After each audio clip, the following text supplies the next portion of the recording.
꽃길로 갑시다. 꽃길로 갑시다. 9번째 시간입니다. 오늘부터 드디어 성경을 읽읍시다. 성경의 내용에 대해서 하나씩 살펴보고자 합니다. 오늘은 창세기에 대해서 살펴볼 건데요. 좀 양이 많을 수도 있지만 창세기를 내가 정복한다라고 생각하고 함께 말씀을 배워봅시다. 성경이 왜 어려운 것인가? 우리 배울 때 성경을 전체적으로 안 읽기 때문에 어렵다라고 말씀을 드렸습니다. 사실 성경이 어렵게 느껴지는 제일 큰 이유죠. 성경을 잘 읽지 않습니다. 많은 성도들이 성경을 평생에 한 번도 읽어보지 못하고 끝난다고 합니다. 여러분, 하루에 몇 장씩, 우리가 흔히 얘기할 때 평일에는 3장, 주일에 5장을 읽으면 성경을 1년에 1독을 할 수 있다라고 하죠. 1년에 1독, 어떻게 보면 그렇게 많지 않은 양입니다. 1년에 1독만 해도 예수를 3, 40년 믿으면 30독, 40독을 하게 되고, 그러면 어느 정도 성경이 우리 안에 들어와 있어야 됩니다. 실제로 성경을 한 100독쯤 하면 성경의 내용들이 거의 다 이해가 되어진다라는 얘기를 많이 합니다. 저도 제 나이만큼은 성경을 읽은 것 같은데요. 이런 성경을 읽으면서 깨달아지는 것이 매우 중요하기 때문에 읽는 것이 성경을 공부하는 최우선적인 방법이다. 그래서 결론이 뭐냐? 성경 공부는 성경 읽기와 꼭 함께 해야 된다라는 것입니다. 지금 오늘 읽을 말씀이 레위기서 11장부터 27장 내용이기 때문에, 그렇죠? 그렇다면 성경을 쭉 같이 읽어가면서 이 내용을 배워야 이것이 이해가 되고 또 도움이 됩니다. 잊지 않았으면 좋겠습니다. 오늘은 창세기에 대해서 내용을 한번 살펴보고자 합니다. 창세기라는 이름은 태초라는 뜻입니다. 제네시스라는 의미가 태초라는 말이죠. 실제로 히브리어 성경의 제목이 태초에, 히브리어로 하면 브레시트, 영어로 하면 in the beginning, 처음에, 그런 의미입니다. 모든 것의 시작을 사실은 나타내는 책이죠. 저자는 모세이고요. 모세오경, 창세기, 출애굽기, 레위기, 민수기, 신명기를 다 모세가 지었죠. 그리고 기록 목적은 창세기는 아마 출애굽기, 레위기, 민수기, 신명기와 더불어 이 모세가 광야에서 기록을 했을 것으로 보이는데요. 제일 먼저 하나님으로부터 받은 율법 레위기를 기록하고, 그리고 이 레위기를 받는 그 과정, 출애굽기를 기록하고, 그러다 보니까 이스라엘 백성의 정체성에 대한 그 내용을 기록하기 위해서 창세기를 기록하고 이러지 않았을까 추측을 하지만, 창세기, 출애굽기, 레위기까지는 사실 거의 같은 시기에 아마도 시내산에 있을 그 당시에 기록한 것이 아닌가라고 생각이 됩니다. 하나님의 백성, 이스라엘이 하나님의 백성이라는 정체성을 갖게 하기 위해서 이 창세기가 매우 중요하다는 것입니다. 나중에 살펴보겠지만 창세기에서 매우 중요한 것은 이스라엘 민족이 어떻게 시작되었는지를 가르쳐주고 있습니다. 주제는 모든 것의 시작입니다. 인류의 시작, 죄의 시작, 문명의 시작, 그리고 하나님의 구속 역사와 또 이스라엘 민족의 시작에 관한 내용들이 창세기의 주된 내용입니다.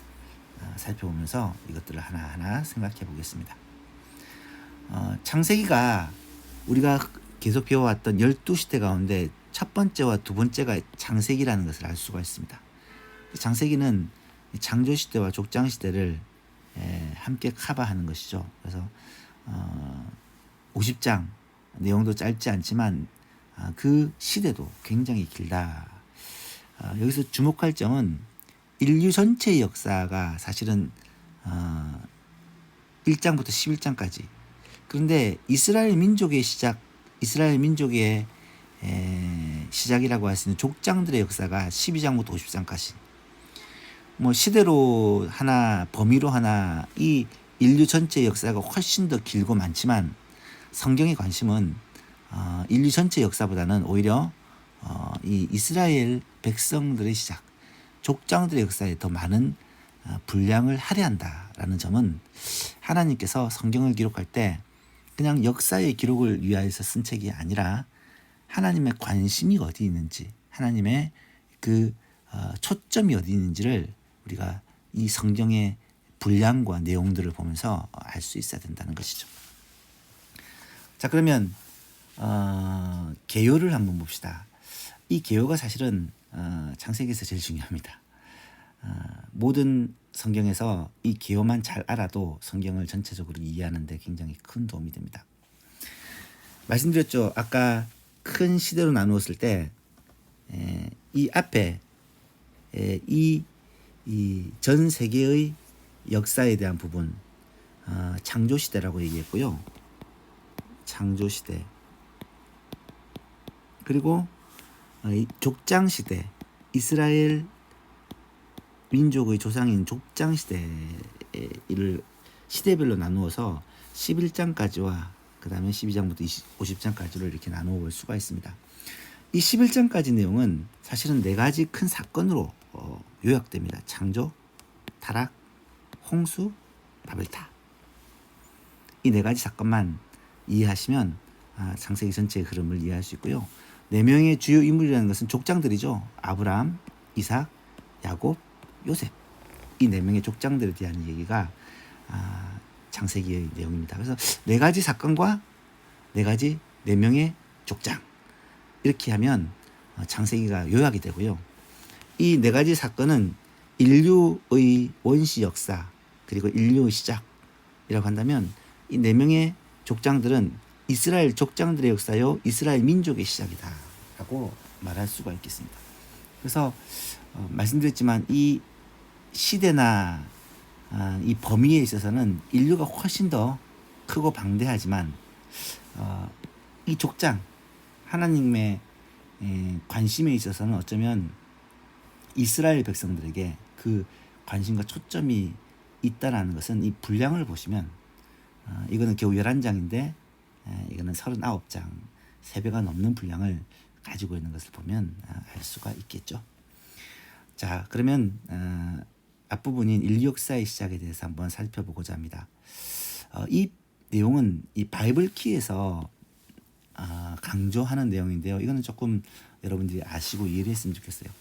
하나님이 사람을 창조했습니다. 그죠? 하나님이 사람을 창조할 때 하나님의 형상을 따라 창조했다. 이것이 어떤 의미냐? 물론 하나님의 어떤 성품, 하나님이 가지고 있던 능력, 이런 것들을 인간이 닮았다라고 말할 수 있지만, 특별히 하나님께서 모든 만물을 창조하시고 통치하시는데 이 통치를 인간에게 맡기셨다. 하나님께서 문화명령이라고 하는 생육하고 번성하라, 땅에 충만하라, 땅을 정복하라, 땅에 있는 모든 것들을 다스리라고 말씀하시잖아요. 그것이 사람을 이 세상의 하나님의 대리통치자로, 물론 하나님이 통치하십니다, 세상을. 하지만 사람이 하나님의 통치 역할을 이 땅에서 감당하는 자로.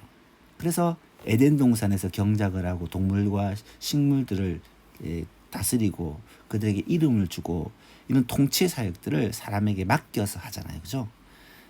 그리고 자연 만물, 이거는 관계를 봤을 때 보십시오. 하나님께서 사람에게 사랑과 말씀, 사랑으로 섬김과 공급을 해주시고 또 말씀으로 인도를 해주십니다. 하나님이 사람에게 베푸신 은혜죠. 그리고 사람은 그 받은 은혜를 가지고 자연을 사랑하고 또 자연을 하나님의 말씀대로 돌봅니다. 이걸 이렇게 내리사랑 이어가는 거죠. 그러면 자연은 사람에게 순종하고 또 우리에게 많은 것을 누리게 복을 줍니다. 그리고 인간은 하나님께 영광을 돌리고 순종하고 하나님께 예배하는 존재로. 그러니까 이 관계가 원활하게 되어지는 것이 이 아름다운 질서가 회복되는 것인데, 범죄함으로 죄를 지음으로 말미암아 이 관계가 어떻게 깨어졌느냐 보십시오. 하나님과 인간 자연. 하나님은 여전히 우리에게 사랑과 말씀을 주십니다. 그런데 인간은 이 사랑과 말씀을 받아서 누리고 또 자연으로 이것을 내리사랑을 베푸는 것이 아니라 불순종하는 거예요. 하나님께 불순종하면서 자연을 사랑과 말씀으로 다스리는 것이 아니라 마음대로 다스립니다. 그러면 자연이 어떻게 하느냐? 불순종하는 거죠. 여러 가지 재앙이 일어납니다. 오늘날로 얘기하면 환경 파괴를 얘기하는 것이고요. 또 무엇입니까? 생태계가 파괴되는 것을 제가 주일날 이 코로나라는 재앙으로 인간이 활동을 멈추니까 이 환경이 살아나고 생태계가 살아난다는 얘기를 했죠. 인간의 잘못된 다스림과 그런 만행 때문에 환경이 파괴되고 생태계가 고통을 당하고 있는 거예요. 그리고 인간은 하나님께 대해서 어떻게 하느냐? 불순종하는 거죠. 죄를 짓는 것이죠. 인간의 불순종, 인간의 타락으로 말미암아 이런 관계의 무질서가 생기기 시작한 것입니다. 이게 타락이죠, 타락. 타락으로 말미암아 인간도 고통을 당하지만 온 자연 만물이 함께 고통을 당한다는 것입니다. 그 대표적인 예가 홍수와 바벨탑으로 나타나게 되는데요. 홍수는 이 죄가 이 땅에 관영한 것을 보고 사람의 생각이 모든 계획들이 다 악할 뿐임을 보시고 심판을 하나님께서 작정하시고 시행하십니다. 이때 방주.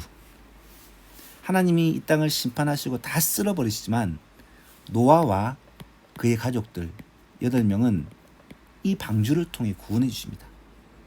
동물들도 이 방주를 통해 구원해 주시죠. 이 노아의 방주는 하나님의 구원의 역사를 보여주는 아주 대표적인 모형이다, 이미지다라는 것을 알 수가 있습니다. 또 바벨탑 사건 아시죠? 이거는 지구랏이라는 그런 과거 옛날 신에게 제사하는 그런 제단을 만든 건데 이 굉장히 규모가 큽니다. 이게 언제 시대냐? 아마도 이 바벨탑 쌓을 이 시기에 만들어진 건축물이 아닐까라고 추측을 합니다. 이 말은 이때부터 건축술이 굉장히 많이 발달이 되어 있다는 말이고요. 사람의 수명이 길다 보니까 이 기술이 축적이 돼요. 그래서 아마 노아 시대만 해도 굉장히 기술이 발전되어 있어서 노아의 방주를 그 시대 어떻게 만드냐 생각할 수 있지만 충분히 만들 수 있는 기술이 되었을 것이다 라고 과학자들은 얘기를 합니다. 이런 지구랏 보시면 알겠지만 어마어마하게 큰 규모입니다. 이런 기술을 가지고 뭘 했냐? 탑과 대를 쌓아서 하늘에 닿게 하고 우리의 이름을 세계 온 열방에 내고 또 흩어짐을 면하자. 이런 모습이 하나님 보실 때 매우 교만하고 좋지 않아서 하나님께서 이들을 어떻게 흩으시느냐? 언어를 혼잡게 함으로 말미암아 언어가 통하니까 이런 시도를 하는 거예요. 그래서 언어를 다 흩어버리심으로 사람들이 말이 안 통하니까 땅으로 착 흩어지게 되는 그런 바벨탑 사건이 이루어지게 되죠. 그래서 인류에게는 더 이상 소망이 없는 것을 아시고 하나님께서 하나님의 구원 역사를 이루시기 위해서 이번에는 누구를 선택하시느냐? 바로 이스라엘 백성, 족장들, 이스라엘 백성을 선택하기 위해서 아브라함이라는 한 사람을 부르시고 그의 자손을 통해 이스라엘 하나님의 통로가 될 민족을 부르시는 일이 일어납니다. 이것이 이제 12장에서 50장에 나타나는 족장들의 이야기입니다. 아브라함에게 제일 중요한 것은 아브라함의 언약입니다. 제가 앞에 성경을 읽는 관점에 대해서 얘기할 때 이 아브라함의 언약이 너무 중요하다고 했죠. 성경 전체를 푸는 키라고 말할 수가 있습니다. 아브라함의 언약에서 주 내용은 3가지예요. 큰 민족을 주겠다, 가나안 땅을 주겠다, 복의 근원이 되게 하겠다. 땅은 바로 가나안 땅입니다. 가나안 땅. 그리고 큰 민족은 이스라엘 백성을 말하는 거예요. 그리고 복은 복의 통로, 천하 만민이 너로 말미암아 내 후손으로 말미암아 복을 받게 하겠다. 예수 그리스도. 제가 이런 표현을 자꾸 쓰는데 이게 지저스 크라이스트 약자입니다. 예수 그리스도를 통해서 천하 만민이 복 받게 하겠다. 이 세 가지 약속을 이루어가는 과정이 성경의 내용입니다. 구약 성경에 나타나는 내용이고요. 예수 그리스도, 이 약속의 메시아로 오신 이 예수 그리스도 이야기가 신약에 이어지는 게 되겠죠. 그죠? 아브라함에게서 뺄 수 없는 것이 믿음입니다. 믿음의 조상이라 불리는 아브라함에게서 이 믿음은 하나님 나라, 앞에서 얘기했던 그런 언약들을 이루어가는 그 하나님의 나라를 추진하는 원동력과 같다. 하나님의 나라에 그 언약들이 이루어져가는 원동력이 믿음이라는 거예요. 그래서 믿음이 없으면 하나님의 이 역사가 진행이 안 되는 거예요. 아브라함, 이삭, 야곱, 요셉, 하나님의 사람들이 믿음으로 말미암아 이 역사를 진행해 나간다라는 것을 보게 됩니다. 아브라함의 이야기를 보시면 갈대아 우르에서 하나님께서 먼저 부르시죠. 그리고 하란까지 갑니다. 하란에서 두 번째로 부르셔서 가나안 땅으로 와요. 이 내용이 두 번에 걸쳐서 부름을 받았다는 내용이 스데반의 설교에 보면 나타나고 있습니다. 그래서 아버지 데라는 하란에서 죽고 아브라함의 가족 롯만 데리고 이것으로 옵니다. 처음에 세겜에 왔다가 베델, 헤브론, 브엘세바 점점 남쪽으로 그렇게 내려왔다가 애굽으로 건너가죠. 식량이 없어서 기근이 들어서 애굽에서 사라를 빼앗기는 봉변을 당하고 난 후에 하나님의 은혜로 다시 그 브엘세바로 돌아와 이제는 가나안 땅에 머물게 됩니다. 그 내용들이 창세기에 쭉 나타납니다. 아브라함에 있어서 정말 중요한 게 뭐냐면 상속자입니다. 하나님께서 큰 민족을 주시겠다고 약속을 하셨는데 아브라함에게는 단 한 명의 자녀도 없는 거예요. 그런데 하나님은 자녀를 주시겠다는 약속만 계속 주십니다. 12장에도 약속을 주시고 13장에도 약속을 주시고 15장에도 헷불의 장을 통해서 약속, 17장에도 또 약속을 주시고 그렇게 약속만 주시다가 결국 21장에 가서야 하나님께서 아들 이삭을 품에 안게 되는 그런 은혜를 주시죠. 그죠? 예, 참 이 큰 민족의 자손에 대한 약속, 이것이 아브라함의 믿음을 훈련시키는 과정이었고 또 아브라함을 하여금 더 큰 것을 바라보게 하는 과정이었다라는 것이죠. 야곱 이야기로 넘어갔으면 좋겠습니다. 왜 이삭은 빼느냐? 사실은 이삭은 분량이 굉장히 작아요. 26장 한 장에서 이삭 얘기가 주로 나타나고요. 이 이삭이라는 사람은 아브라함의 자손으로 우리가 창세기 22장에서 아브라함이 이삭을 제물로 드리면서 사실 이것은 아브라함의 믿음이자 동시에 이삭의 믿음이잖아요. 그렇게 드려진 삶. 그래서 내용이 짧다는 것은 꼭 나쁜 것은 아닙니다. 여러분 보세요. 에녹이라는 사람이 이 땅에서 하나님과 365년을 살면서 300년 동안 하나님과 동행하다가 하나님이 불러서 올라갔다. 얼마나 간단하고 명료합니까? 그런 삶이 내용이 길지 않다고 꼭 좋은 것은, 길다고 좋은 것은 아니에요. 보세요. 이 야곱이라는 사람은 사실은 인생이 참 고달픈 인생입니다. 파란만장한 인생입니다. 고생을 정말 많이 하고요. 많은 일들이 있어요. 근데 결국은 이 야곱이 하나님의 은혜로 말미암아 굴복하게 되어지는데 야곱과에서 이 선택을 하나님은 야곱을 선택합니다. 에서가 형이지만 야곱을 선택하는 것은 하나님의 주권이다. 굉장히 중요한 내용인데요. 이건 하나님의 선택에 대해서 성경에서는 여러 군데서 언급을 합니다. 이 선택은 하나님의 주권이다. 오늘 우리가 왜 착한 사람이 어려움을 당하고 악한 사람이 형통하느냐? 그리고 누구는 구원받고 누구는 왜 구원받지 못하느냐? 결국은 이것이 하나님의 주권적인 선택과 예정에 이루어진 것이다 라고 말씀을 드리면 이것을 참 받아들이기가 힘들어합니다. 여러분, 야곱과 에서가 이미 뱃속에서부터 야곱이 선택을 받았다라는 것. 하지만 야곱과에서의 삶을 보시면 결국은 야곱은 하나님 앞에 굴복하게 되고, 에서는 결국은 하나님을 떠나서 자기의 길을 가게 됩니다. 그래서 이 선택에 대해서 우리가 뭐라고 할 수 없는 것은 하나님의 주권이요, 하나님이 자기의 선택에 맡기신 거지만, 이거에 대한 책임은 사실 우리에게 있다는 거죠. 우리가 하나님을 믿는다면 결국은 하나님께서 택하신 하나님의 자녀가 되는, 하나님을 버리고 그렇게 죄 가운데 산다면 그거는 하나님으로부터 택하심을 받지 못하는 증거가 되는 것이죠. 다음에 이런 선택에 대한 얘기는 한번 또 얘기를 할 수 있었으면 좋겠고요. 이 야곱에 있어서 하이라이트가 뭐냐? 브니엘 사건입니다. 창세기 32장 보면 브니엘이라는 야곱이 바다나람에 있는 외삼촌의 집에 가서 20년을 지내고, 그곳에서 12아들을 4명의 와이프와 12아들을 낳은 후에 돌아오게 됩니다. 다시 유대 땅으로 돌아올 때 형을 만나야 되는데 형 에서를 만나는 것이 너무 두려운 거예요. 그래서 브니엘에서 야복강에서 하나님 앞에 밤을 새워 기도합니다. 기도하는 가운데 천사와 씨름을 하죠.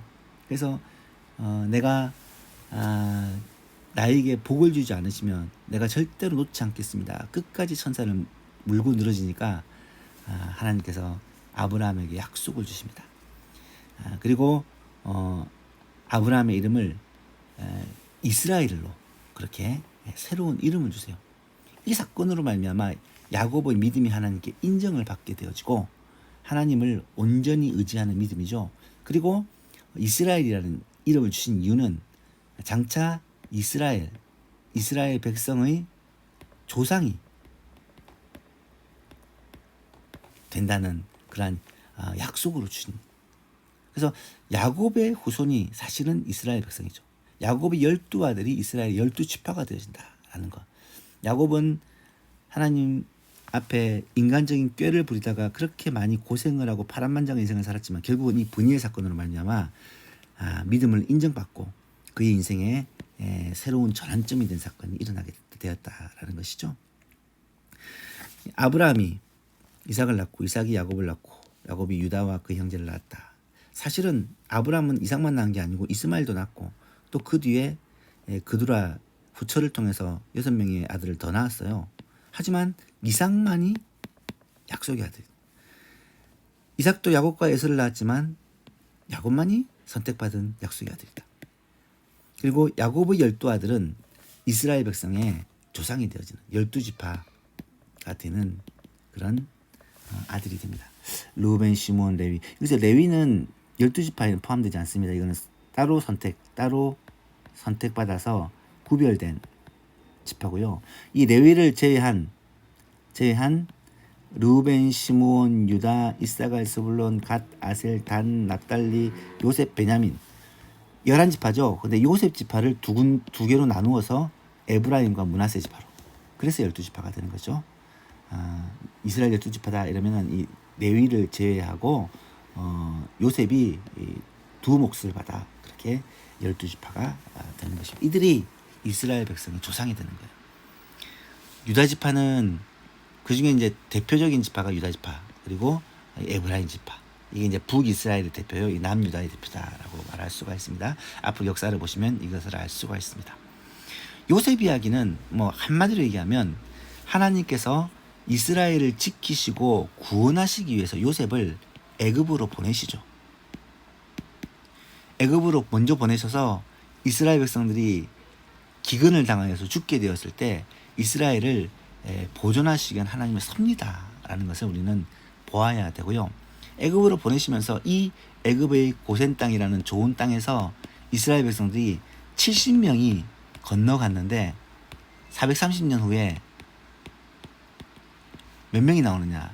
남자 성인만 60만 명, 여자와 아이까지 합하면 200만 명이 넘는 큰 민족을 이 애굽 고센 땅에서 이루게 하십니다. 이게 하나님의 섭리죠. 하나님의 기가 막힌 섭리가 요셉을 통해 이루어진다라는 것입니다.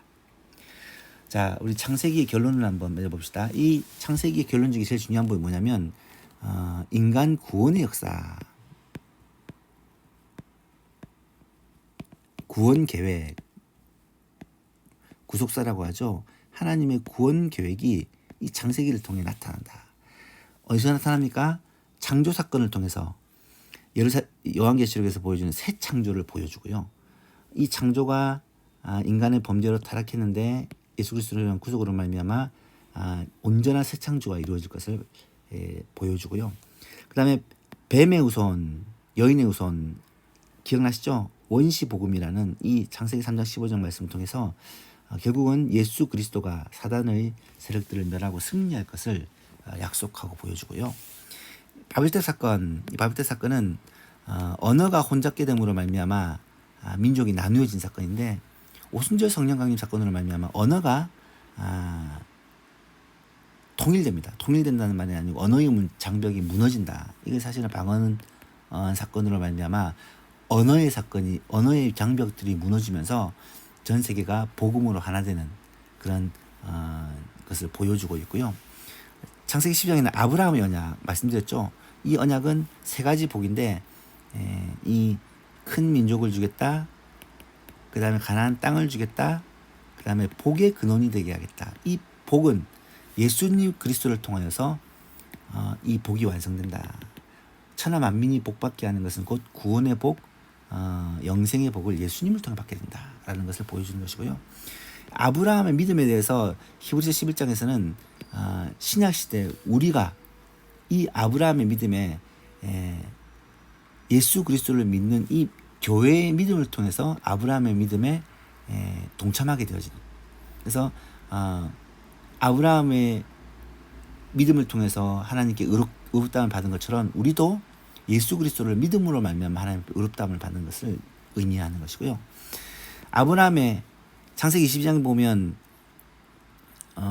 이삭을 드린 후에 이삭을 하나님께 드리고 하나님께서 아브라함에게 약속을 주시는데 내 씨로 말미암아 천하 만민이 복받게 하겠다. 내 씨 바로 메시아 예수 그리스도를 말하죠. 약속된 메시아 예수 그리스도를 통하여 모든 민족이 복받게 하겠다는 약속. 이런 창세기에 나타나는 결국 초점이 뭐냐? 인간 구원의 역사, 구원 계획을 하나님이 선포하시는데 그게 결국은 창세기도 예수 그리스도를 나타내 보여주는 내용들로 가득하다라는 것을 우리는 알 수 있어야 되겠습니다. 이번 주 읽을 말씀은 레위기 11장에서 27장입니다. 앞에는 제사제도에 대한 규례라면 뒤에는 정결 규례와 또 삶에 대한 규례들이 쭉 나타납니다. 이번 주에 쭉 읽으시고 나중에 레위기를 읽으면서 레위기가 이렇게 또 진행되는구나라는 걸 레위기에 가서 또 배워볼 수 있도록 하겠습니다. 이제 하루에 한 성경씩 쭉쭉 배워 나갈 거니까 읽는 속도도 조금씩 올려서 그렇게 말씀들을 쭉 읽어 나갔으면 좋겠습니다. 다음 시간 10번째 시간에는 출애굽기 기대하십시오. 그럼 한 주간 잘 보내시고 다음 주에 또 만나겠습니다.